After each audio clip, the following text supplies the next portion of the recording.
Good morning, and welcome to All Things Marcellus with me, Attorney Doug Clark of the Clark Law Firm. We are located at 1563 Main Street in Peckville, and I am here with you every Sunday from 8 to 9 a.m. to provide landowners valuable information that you need, that landowners need, regarding the natural gas development here in Pennsylvania. So if you are looking for landowner information from a landowner perspective, then this is the show for you. At the Clark Law Firm, I focus solely on landowner representation, only landowner representation, and you're probably getting that theme there. I think that's very, very important. People may disagree, but from my perspective, I think that if you're going to be representing somebody, you're going to be representing your clients, that you need to pick a side.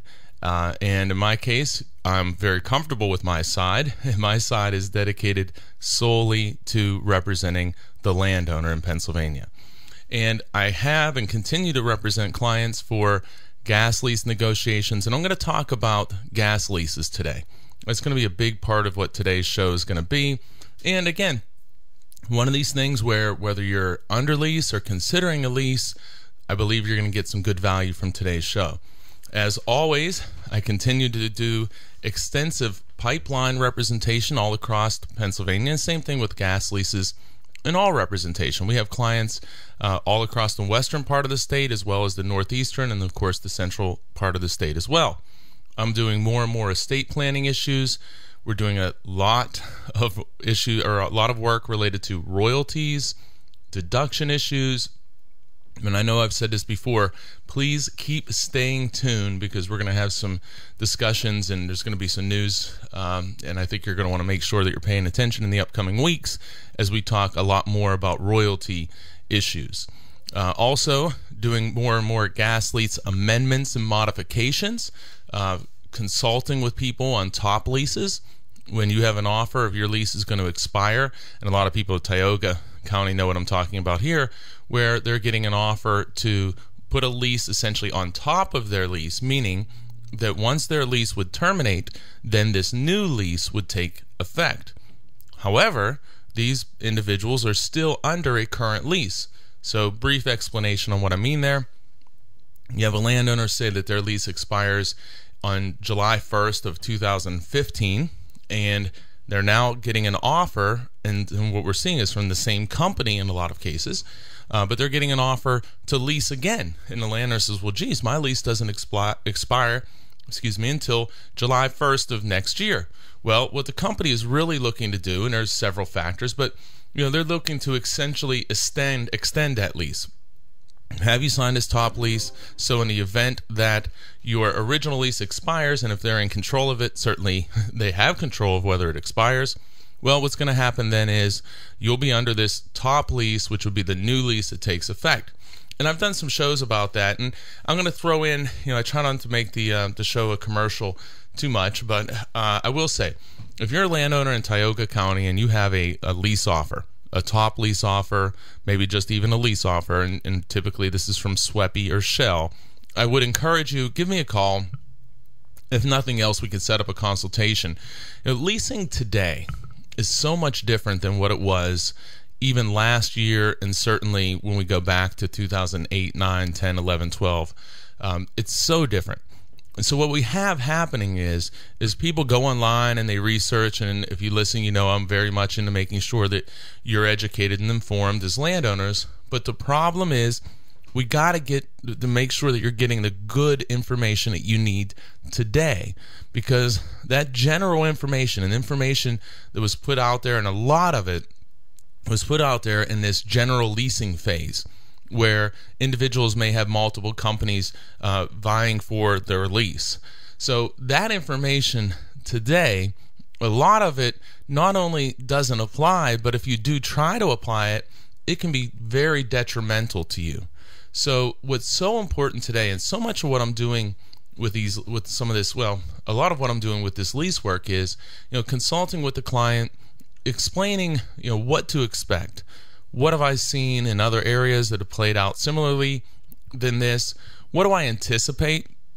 And I'm going to tell everybody I do not have a crystal ball, but what I anticipate or what I would expect, and a lot of it is really framing the issue for you, the landowner, to make sure that you understand, what should I be thinking about? What should I be evaluating? And a lot of times when I first talk to clients in this situation, they don't know, or they're thinking about the wrong things. So sometimes there's a light bulb moment where they say, well, geez, I'm really glad I wasn't thinking that way. A lot of times, too, you take common sense and a way a person thinks, and I say this all the time to people, let's take a step back. Let's, we all want to just eliminate common sense, but we need to put it to the side a little bit and talk about why this situation may not work out the way you believe it would. Quick example, you may say, well, what the heck is he talking about? Throw away common sense. Just a real quick example of what I mean. You say, well, hey, I have a 100-acre parcel, and they're getting gas next door from my parcel and all around me. And so the company is making a lot of money by extracting the gas. My lease expired, or I'm not under lease, whatever the case may be, but you're not under lease. Well, you say, well, geez, this company has an opportunity to make substantial royalties off of my property. I have 100 acres. I'm right in an area that's producing, and we know there's going to be gas there. And so when they drill, just using a simple number, if I get 15% of the royalties, they get 85%. So there's a potential, let's say they can make millions and millions and maybe tens of millions of dollars off the property in a good area. So you say, well, geez, I'm in a great position. This company is going to have to pay me good money. And instead of 15%, if that's what they're offering, I want 20% because I know people got that before. Or instead of $500 in some cases, instead of $1,000, I want $5,000. I want $6,000, whatever that number may be. Because he's looking, you say, listen, they can make a lot of money here, so it's only fair that I would receive, and it's only common sense that they would pay me a fairly high royalty, at least a royalty that matches what it used to be when there was good markets, because now we know that my property is even in an area that's very productive.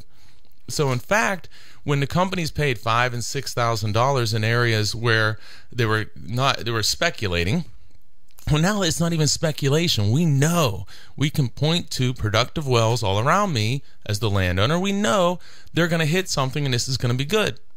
So what does common sense tell us? You're going to get a good lease. You're going to get a good lease because they are going to make a lot of money. They know it's there. This is an ideal situation. However, that's where you have to take common sense and put it to the side, because typically, in almost all cases, but typically what we have here is we have a situation where, okay, you have 100 acres, you're in a really good area, we know that, there's production all around you. Well, what happens? Typically, that production all around you is being done by one company, that there's a company who dominates an area, and they have all the leaseholds. So you sit there and you say, well, I have this 100 acres, this is going to be great. Let's open up the door and let's start taking offers. Well, what do you have? At the door, there's only one landman, and that landman works for, ultimately, or is attempting to secure leases for one company. The chances that you get multiple companies involved are very rare. So that competition aspect really comes into play. So companies don't like to say this to the landowner directly, but when you get to the right people inside of the company, they may say that to your attorney. And what do they say? What have I heard before? Well, it goes along this line. Yes, your client has 100 acres. Hey, yeah, we'd love to have it. We would love to have it. And yes, we can make a lot of money from this property. However, if we do not lease your client, if your client doesn't sign a lease with us, well, your client is going to get nothing. They're not going to get anything because we're just going to work around them. And you know, Doug, we have 300,000 acres in Pennsylvania to develop. This 100 acres is just a blip in our radar. Yeah, we could make a lot of money, but the reality is nobody cares that much. from our side. So we're really going to bank. We're going to bank that your client is going to go ahead and sign a lease on the terms, on the terms that we present. Your client will give in and sign a lease on the terms that we present, because ultimately they'll realize otherwise they get nothing. And then if they don't sign, if they still want to play this thing out, we will develop around them. Yeah, we'd like to have them. We'd like to have the opportunity. We would like to develop the property, but hey, we're willing to let it pass. So now this 100-acre landowner says, well, geez, scratching your head, that doesn't make any sense.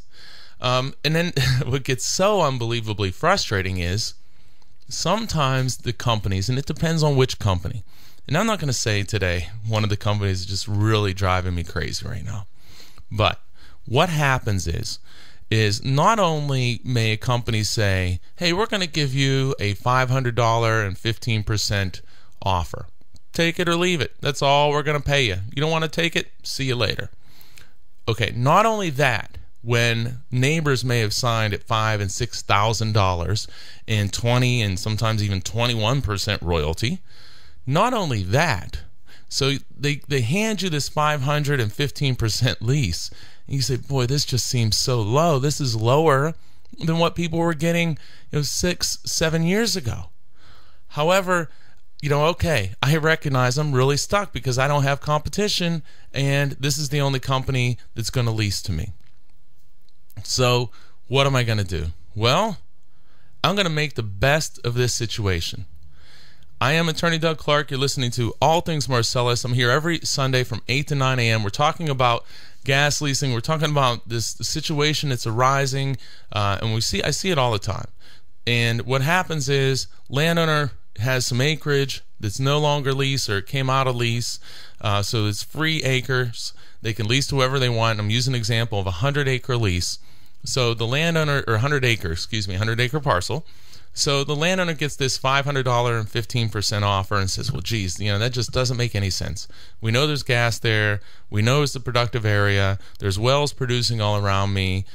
Should I not have an offer that would be comparable to the offers that were high offers in the area at the time? Because now there's no speculation. The gas is there, company, and you're going to make a lot of money off of this property. So let's enter into a fair deal. Well, the company's definition of fair and yours may be and usually are different. And what we have is the company's coming in and saying, hey, look, this is what we're going to give you. You don't like it? You don't like it? Don't take it. We can sit there and wait, or we can develop around you. So here's the landowner again. You have, say, for example, a $500 per acre offer, 15% royalty, and you say, geez, this just doesn't seem like a good offer. It just drives me crazy because this offer is so much lower than what my neighbors got, and now there's no speculation. The problem is there's no other company making you an offer. So it comes to the point where you say, after you study this, evaluate it, figure all this out, discuss it with somebody who understands what they're talking about, who can help and guide you, and you say, you know what, as much as it's killing me, I think I'm going to have to go ahead and do this. So what do I want to do now? Well, I want to protect my property as much as I can. I want to add some addendum terms. I want to have some control over any potential operations on my property. I want to make sure that I'm maximizing my royalty payments the way the calculation is going to occur. So let's start talking about the terms of the agreement. Well, the problem there is once again, these companies who everyone says, they all say we want to be buddies and we're all good friends and everything like that. The question is then, what are they willing to do? What are they willing to do to give you, a fair agreement? And my experience has been is some companies I have to applaud. And I'm going to say one company that I will applaud is Cabot. Cabot Oil and Gas. I get no benefit in the world. I fight them on a lot of different things. But I have a lot of respect for the way they're doing business with the leases because they're still working with the landowner. Still giving you a fair lease at the present time. So I have to say, kudos to Cabot, and I mean that. I really think it's a good thing of what they're doing out there in the community as far as with the leases. Now, there's other issues I have, have other issues with them, especially with regard to their operations and the agreements they present to people. But as far as leasing goes, I have to give them a lot of credit because they're maintaining high bonus, high royalty leases, and giving landowners a fair shake on the terms, even though they probably don't have to be truthful. Okay, this is Attorney Doug Clark. You're listening to All Things Marcellus. I'm here every Sunday from 8 to 9 a.m. I'm going to be right back after this break.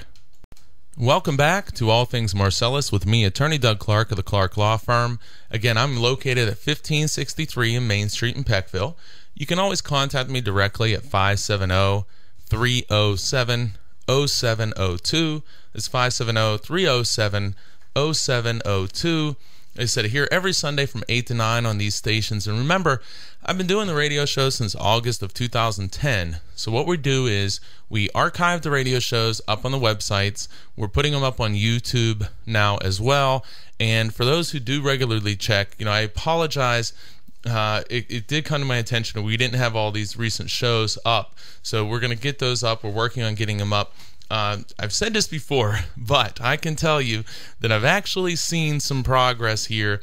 I've switched, I have a new web designer, and we have been working hard on revamping, and we're going to be releasing or going live, I think you call it, with our new websites, pagasleaseattorney.com, pipelineattorney.com. We're going to be going, hopefully, by the end of the year. Supposed to be a little earlier, but I'm just gonna, I'm gonna stick with the end of the year as the target date. But check it out. Go to pagasleaseattorney.com. If you haven't, go to pipelineattorney.com. I'm gonna be adding all kinds of new content. I guess that's the technical word or technical term for words. I'm gonna be adding to the website. It's going to have a whole new look. It's going to have a lot more information. So I'm pretty excited about it. Been working very hard on it, as has the team at the website design. So very much excited about this, and it should be up by the end of this year. But don't be afraid. Go check out, don't be afraid, okay? Don't be afraid. Go check out pagasleaseattorney.com, pipelineattorney.com now if you haven't, and then you can check out and see how we've changed it.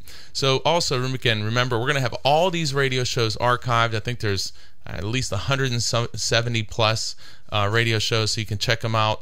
Also, friend us on Facebook. We're making a new little push here for some of this media stuff. We're going to also, I'm on Twitter and I tweet. I come across articles and clients send me articles. You can follow me at Doug Clark Law. And then here's another thing. I really welcome anybody. If you see an article or you hear something and you think it may be of interest to me, email it to me. Send it to me. I'll distribute it, or I read everything. I'll read it and I'll distribute it if I think it's going to be something that's going to be helpful for landowners. One of the things that really helps me and us and what we do here is the landowner resources that we have. I can't read every single article in the country, but I do read what people send to me. So we have clients who are very active that are kind of scouring the internet or the news wires for different news and information. And so when they get something, they'll email it to me. I check it out and we'll put it out there to the public. Also, the other thing that happens is landowners will get letters from companies every once in a while. And just recently, Statoil sent these letters out to landowners, and we got probably 10-15 people said, hey, look here, we got this letter. Chief recently sent out a letter to people. So those things too, we want to get the information out. So we're somewhat of a hub here of information. So please, bring it to us, bring it to me, and I will distribute it and put it out there to everybody. We want to make sure that we have the most level playing field that we can. And that's not something crazy to seek. That makes sense. And in that process, unfortunately, that's this whole kind of adversarial process here, where the idea is if everybody was just going to go ahead and do it right down the middle and cut a fair deal, well, then we wouldn't need to go through a lot of these struggles in this process. But what we have is the companies, and understandably, this is capitalism, the companies are going to do everything they can in almost all cases, and I just complimented Cabot in the last segment, but they're going to do what they can to really exploit the leverage that they have. And what's so funny to me and bizarre at the same time is when a company has the leverage and they exploit it, they point to the lease or they point to the right-of-way agreement or they point to whatever contract it was, and they say, well, we have the rights under this lease. But when the landowner has rights or the ability to say no, then the company seems to try to give them the impression that they're bad people. And that's something that just drives me crazy. It just drives me crazy. A lot of people did what they could to get the best agreement. Some people were uninformed and they signed bad agreements. But now when a company wants to come back and do something different or something beyond what they're allowed to do, everybody, please know, you can say no thank you. Many people do. You can say no thank you. But it's important to make sure that you understand maybe it is something you want to do. Maybe you don't want to say no thank you. Maybe we want to talk about it. But how are you going to make that determination? Is it going to be based upon your discussions with the company landman who is employed by, in most cases, a broker who works for the gas operator or the pipeline company? Are they the ones that you should be getting this advice from?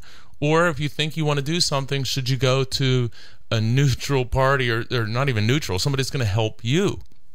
And that's just so important. And remember, there are so many frustrated and angry landowners out there who entered into leases at $25, $50, $100, in some cases less, and some a little more.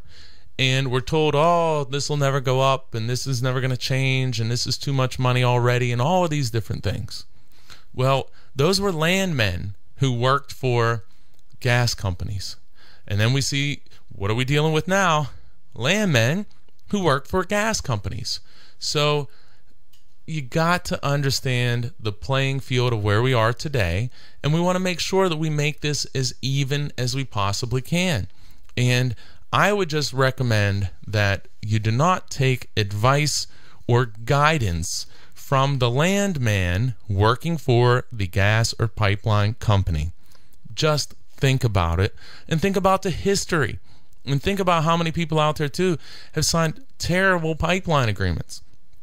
So what we see here, and what I deal with all the time, they still go out and they hand you a very poor agreement that can change drastically. Well, that's their job. Their job is to get you to sign the weakest possible agreement. And please, here's another thing, ladies and gentlemen. If the guy tells you or the girl tells you, oh, I'm real pro landowner, I'm all about the landowner, right there is the biggest red flag in the world.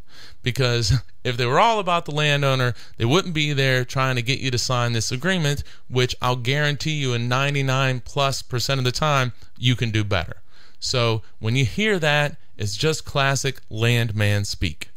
I am Attorney Doug Clark. This is All Things Marcellus, here every Sunday from 8 to 9 a.m. Again, check out pagasleaseattorney.com, pipelineattorney.com. All right, got fired up there a little on the landman, which I, as you know, sometimes do.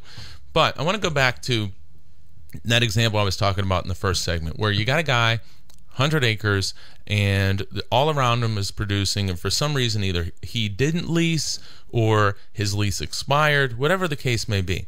And now he's sitting there and he has 100 acres in a great area, and he says, well, geez, I'm going to get a really good lease. I'm going to get a high price lease on a bonus. I'm going to get great royalty percent.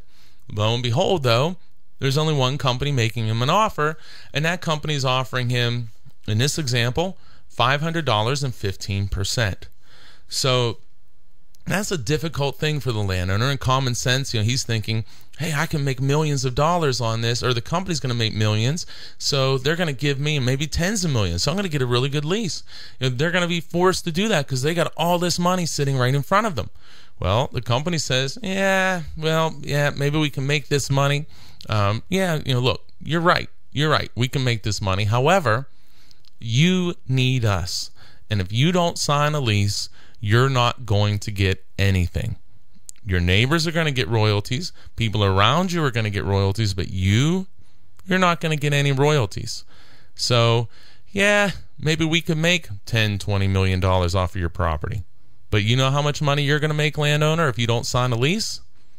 No dollars. And that, we're going to bet, is going to force you to go ahead and take the terms that we give you. Now, like I said, different companies treat these situations differently. And a lot of companies are very aggressive, and some companies are not as aggressive. And they're saying, you know what, we can still give this landowner a reasonable agreement. We can still do that. We can still work with them on location issues. We don't need to just jam this down their throat and say take it or leave it in whatever terms we're given. We can work with you. And then and look, and that's when they talk about, really when they say, oh, we want to be good neighbors and those type of things. It's not hard to give a landowner some real basic terms, to give them some help and some protection that really is not going to hurt the company in the long run. Or if it does, the smallest amount, not going to hurt them, but they're going to have to communicate. They're going to have to work with you. Or are they going to say, look, take it or leave it. We want the rights. We can put pipelines anywhere we want. We can put well pads anywhere we want. We're only going to pay you the damages. We're going to take deductions. Are they going to take that route? And some companies, unfortunately, are. So if you're sitting there, you say, okay, well, I'm going to take this. I'm going to negotiate on this $500 15% lease. I'm going to try to get the best terms possible. Well, you still fall back to that situation of, well, okay, company, there's no other parties around that are going to offer me a lease, and no other companies. So, hey, can we at least work out something that's going to help me? It's going to give me some input, because I am concerned about my property, and I'm concerned. I don't want it to be an industrial park, and I don't want to see a well pad or a roadway right in front of my house or in front of my cabin or whatever you have in the property. Well, some companies are going to be more willing to work with you than others, and to me, it's really sad that some companies are taking positions that they're just being very tough and not really giving the landowner very many terms. In a lot of cases, in some cases, not even giving them any terms. So those are things too, where it's important that you're talking to somebody that understands how this production is occurring, who's watching it unfold, who really knows how companies treat these scenarios, and in particular, how does the company you personally are dealing with, what is their history in these cases? How are they handling these cases? Also, looking at permitting information, really diving into secondary factors that a lot of people aren't thinking about. So we want to learn from the past. We want to learn from that particular company's activities in the past. And we also want to look at what have other companies done and what have we seen. And this whole analysis applies in so many different ways. I was doing some consultation with some landowners in Washington County, and one of the consultations was regarding an approval of an assignment where the company who had the lease wanted to assign to another company. So again, and in this case, they had to they had to have mutual consent on the assignment, but that landowner couldn't operate in an unreasonable fashion. Well, what's interesting here is that this could be a real simple answer. It could be a more complicated answer. But to get to the right answer, you need to understand, your lease. You need to understand the players. You need to understand what may happen if you don't agree, and what may happen or what will we anticipate if you do agree. And that's the thing. A lot of times people think they get these snap answers that, okay, well, this is my chance to get more money, or this is my chance to get a new lease. Whatever that case may be, you got to be careful. Not specific advice for anybody, but you have to be careful in this decision-making process, because what happens?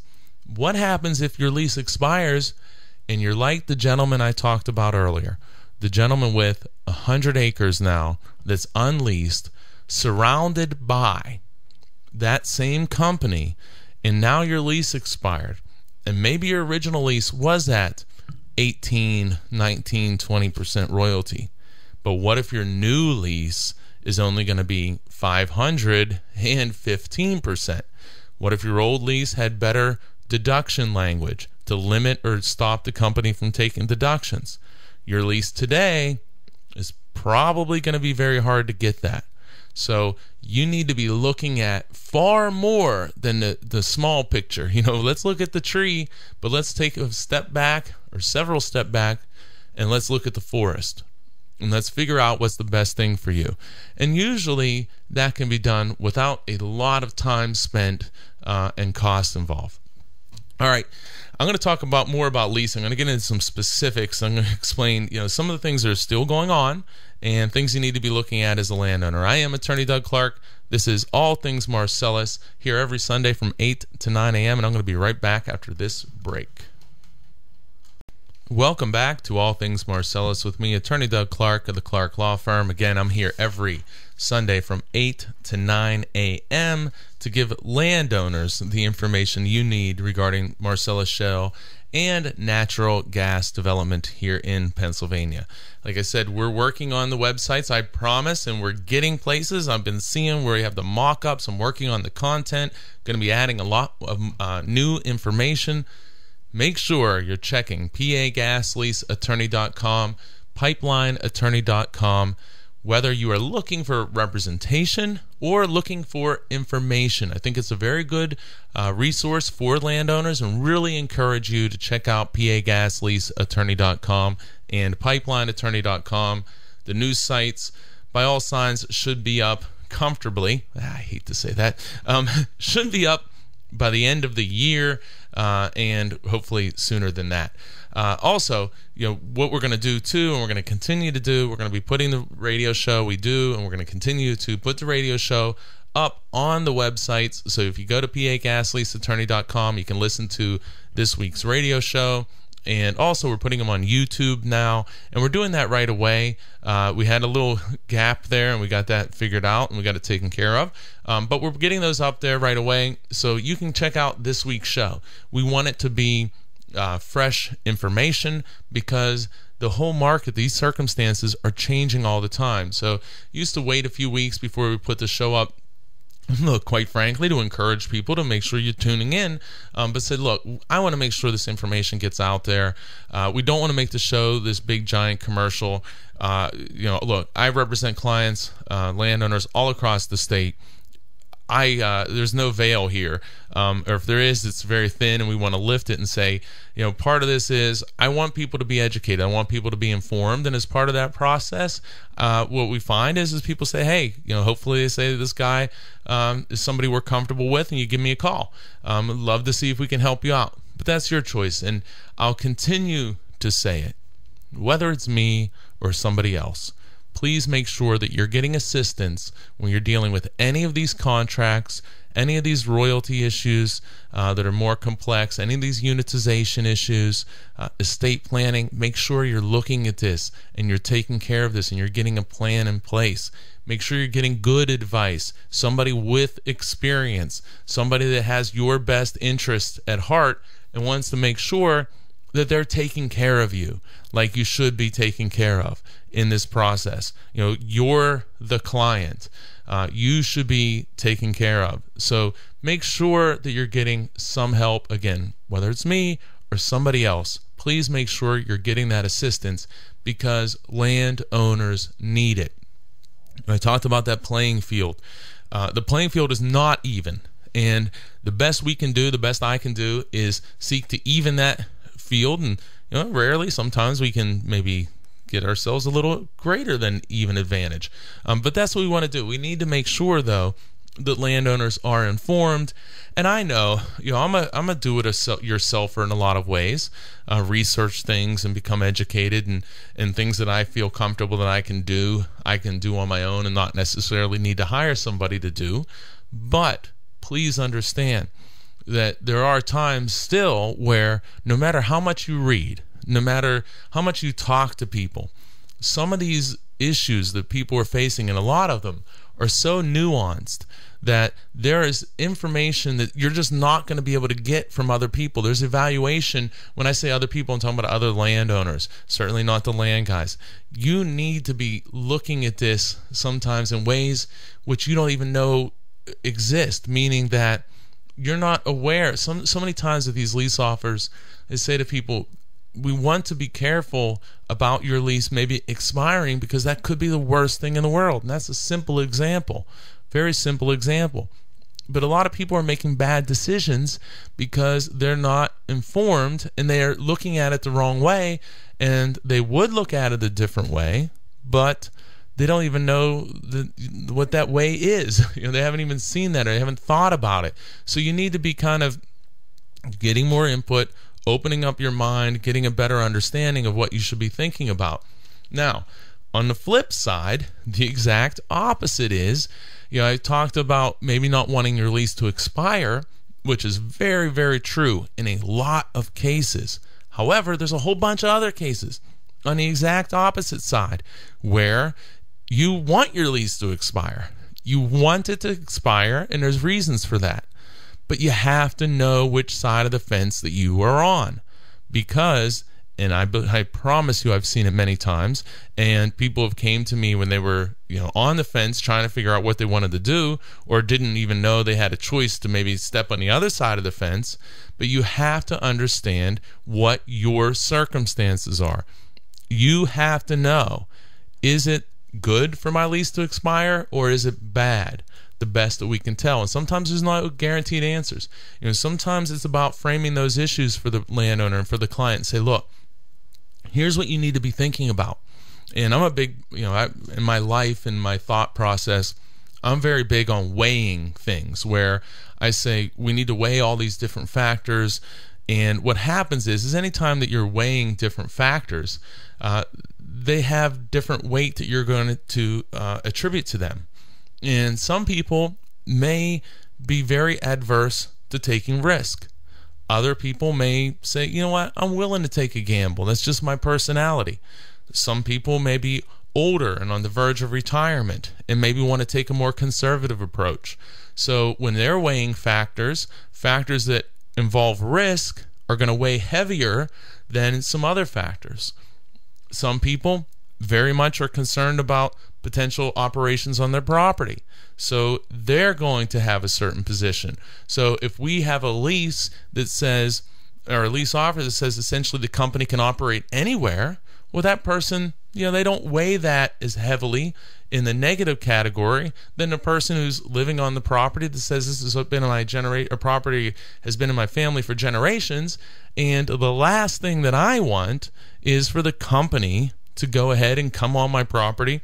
Or if they're going to come on the property, I really need to have some input and some discussions as to where they're going to operate and how can we limit this. These are things that different people are going to weigh differently. Also, part of that process is, and I'm using real simple examples, but sometimes you have to understand there may be factors that you're not even considering, so you're not able to weigh these factors. You're not even able to give them a certain amount of scrutiny or care and see how much do these things weigh to you.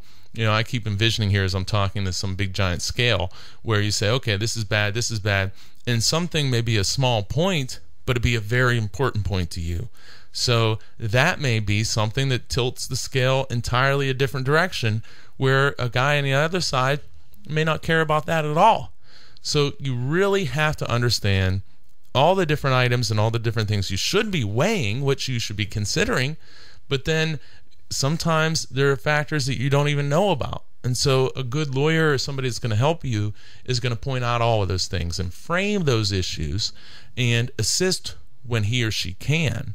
But most importantly, and from my perspective, is to get that good information to you, to tell you what factors you should be considering, to give you personal experiences, what I've seen in the past, possibly to talk about what may occur in the future, but understanding nobody can tell you that.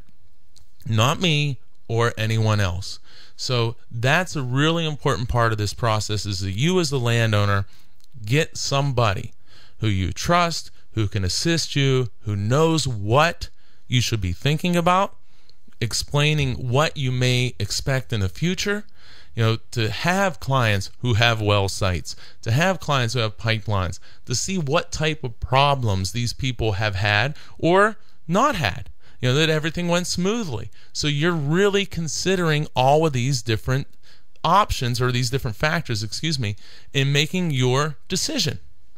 I am Attorney Doug Clark. This is All Things Marcellus, here every Sunday from 8 to 9 a.m. We're talking about leasing here today. And what I'm going to do is I'm going to talk about something that I've seen recently, and want to stress to people, obviously shifting gears here a bit, want to stress to people that I'm doing a lot more leasing today than I have in the recent past. Getting a lot of calls and representing people in Tioga County with Shell, calls in Washington County, many people in Susquehanna, some Bradford, some Wyoming, some Lycoming. So a lot of active lease files, and it's interesting because you go and maybe I don't get a lot of calls for leasing because there's not much going on, and then all of a sudden, either leases in an area the company wasn't able to get to develop, and they start expiring, and companies now are approaching them for new leases. Then we have the Tioga situation, which appears to just being flooded by Shell and SWEPI, same company, essentially affiliated, offering all these landowners leases, and offering landowners kind of three categories. Either you never leased at all, or you did lease and you expired, or you have a top lease, meaning you're under lease right now, and Shell comes out and offers you a top lease. You need to understand what's going on there. So if you have that situation, I'm just going to put this out there. Commercial alert. You're in Tioga County. You're considering this. Wondering what in the world's going on. You can always contact me, 570-307-0702, and we'll talk about it and give you some, we can do a consultation if you're interested. Give you the framework of what you should be thinking about and how best to handle this situation. I ran a little long on my first two segments, so I'm going to come back. I'm going to talk about in this last segment. I'm going to make it a little bit longer because I want to get through this. What's going on? People are getting leases, and there's things you need to watch out for. And I'm not going to go too deep right now into post-production cost, but those post-production costs, or what's commonly called deductions, are an enormous issue to landowners. So what we see in these leases is new lease offers. Very tricky language, everyone. Very tricky language. You need to understand, what does this mean? And quite frankly, a lot of the language, nobody can tell you what it means. I can't tell you how it's going to ultimately be interpreted. But what I can tell you is, where are the problems with this language?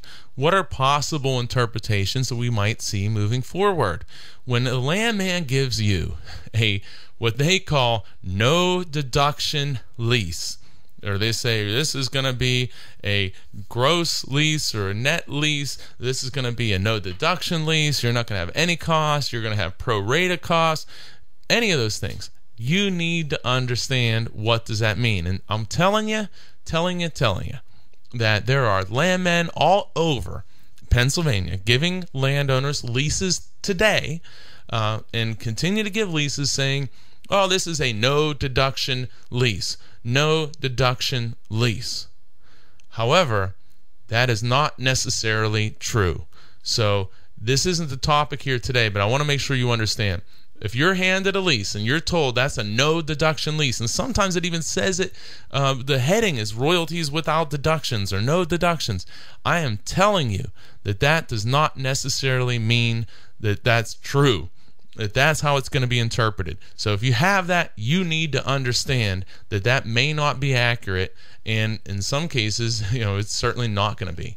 All right, I am Attorney Doug Clark. I'll be right back after this break. You're listening to All Things Marcellus. I am here every Sunday from 8 to 9 a.m., and I'm going to be back for one more segment after this break. Welcome back to All Things Marcellus with me, Attorney Doug Clark of the Clark Law Firm. Again, you can always contact me directly at 570-307-0702, 570-307-0702. Check out pagasleaseattorney.com, pipelineattorney.com. Whether you're looking for representation or information, check out the websites. Okay, trying to get through this. The point of this whole segment is, if you are currently considering a lease, you need to be careful. You need to understand that what's being presented to you may not be exactly what's being said to you. What do I mean?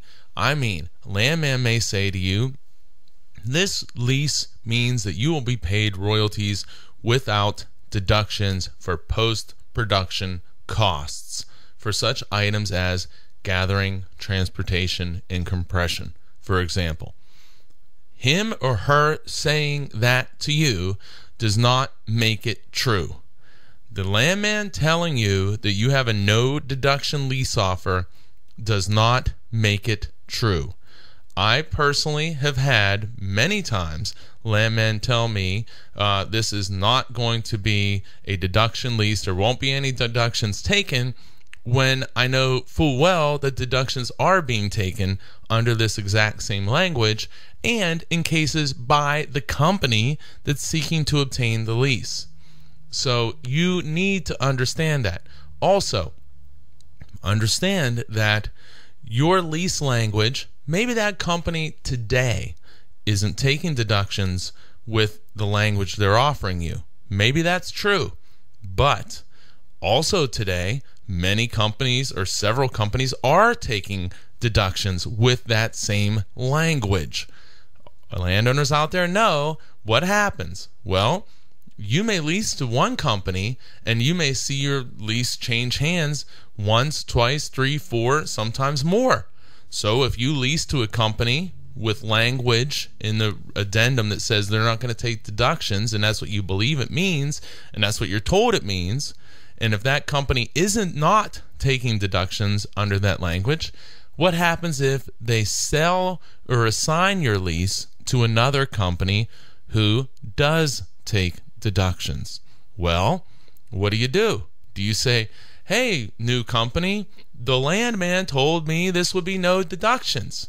Well, you can certainly try, but that's not going to get you very far. You need to understand also that not only could this company sell your lease to another company, the one who is leasing you now and is not taking deductions because you have either the market enhancement clause or what's called the ready for sale or use clause, meaning you have an addendum term which you believe means no deductions. And in fact, the company that's offering you the lease that has that clause is not currently taking deductions from landowners' royalties if you have that clause in your lease. So that sounds good, but again, if that company who doesn't take deductions sells their assets, what if they sell all these leases? Sells them to another company or assigns them to another company, and that company treats it differently, well, now you got a big problem. Also, a lot of companies, as many of the landowners know and many of our clients know, you may lease to one company. Let's say you lease to Shell. So if you lease to Shell, well, Shell may decide, Shell would now own 100% of your lease. They're the only company you lease to, so they own 100%. Well, they may decide, hey, we want to get some money to acquire more leases in another part of the company. We want to build or get some more capital so we can get some more cash so we can acquire more leases. Well, how do we do that? Well, one way to do that would be to sell or assign a portion of their lease. I mean, they may sell all of these leases, or they could assign or sell a portion of the lease. So maybe they say, all right, we're going to give 50% of this lease, not give. We're going to sign or sell 50% of our lease to Ultra, another company. And perhaps Ultra may treat your lease language different. So you could be in a position where you leased to, in this example, and remember this is an example only, you lease to Shell. Shell doesn't sell all of your lease to somebody else, but they sell 50% to Ultra Petroleum. Again, this is just an example. And hypothetically, we'll say Ultra takes deductions, but Shell doesn't. So now you still have the same lease, but you have two companies treating it differently. Well, what if Shell then sells another 25% of the lease to another company? Maybe they take deductions. So now, maybe Shell doesn't ever take deductions, but now they only own 25% of your lease, and the other companies are taking deductions. Very interesting situation. So when that landman tells you, well, this is a no deduction lease, I'm telling you there's no way at the present time that landman can accurately make that statement. I can't see how at the present time anyone can make that statement, because we didn't even get to the last part of this process where, what if the company who you lease with, who gives you this royalty language that says, hey, this is a no deduction lease, what if they decide that they're going to change their position? What if they say, you know what, in light of new Pennsylvania law, or in light of additional review of Pennsylvania law, in light of what we're seeing other companies do, you know what, we think actually we are allowed to take deductions, so we're going to start. And we're going to start taking deductions. And maybe even they go back retroactively from the beginning of time and say, you know what, we're going to recoup.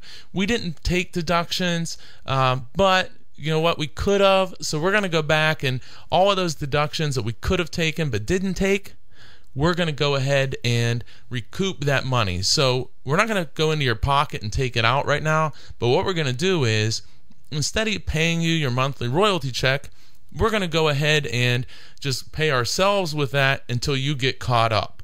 So if, for example, you owed us $10,000 in deductions where we believe we could have taken these deductions, but we didn't, we paid you, and that total amount of payment was $10,000, well, we're going to wait now, and we're going to withhold your royalties until you make up that amount. So once you get past $10,000 of royalties owed and we recoup that money, then we'll start paying you again. I want to stress again, this is a hypothetical, something that I absolutely do believe may occur. I'm not saying with these particular companies, I'm just using companies as examples. So I don't want to give that impression that any of this is specific to either Shell or Ultra. I'm just giving these examples of things which, you know, can possibly occur, not just with these companies, could occur with any company. So just want to make sure everyone takes it in the right light. I am Attorney Doug Clark. You're listening to All Things Marcellus. I'm here every Sunday from 8 to 9 a.m. And, you know, this is a big issue. And it's not just happening in one area. It's happening all over the place. You know, it's happening in Susquehanna County. It's happening in Bradford County. I know it's happening in Wyoming County. It's certainly happening in Tioga County. There's many places where landowners believe they're getting something. They're being sold a lease with an understanding of one thing, and the truth is that it may not actually turn out to be that way. Now, what's the answer? Okay, you know, you're so smart. What's the answer? Well, in most cases, there isn't an answer. In most cases, the situation is, well, we're not going to be able to change this. This is how it's going to be. But when you're doing your evaluation process, remember earlier I talked about weighing different factors. Well, one of the things you're going to have to weigh is, all right, I'm getting this lease offer, but I know that even though I'm being told that I'm not going to have any deductions taken, I understand that that may not be true. And I understand that if I enter into this lease, as of today, this company isn't taking deductions with this language, but I recognize that that lease could be assigned or sold in total or in part to another company who may treat it differently. I understand that the company that I'm leasing with may keep my lease, and although not taking deductions today, may change positions and take deductions in the future. I know that if they do that, or another company does, I may end up being involved in some type of lawsuit, perhaps a class action, whatever that case may be, to try to get money which I believe that I'm owed. I understand all of these things. So what would I like to do? I'd like to have some better language. I'd like to be able to draft some language which would guarantee me, as much as possible, no deductions.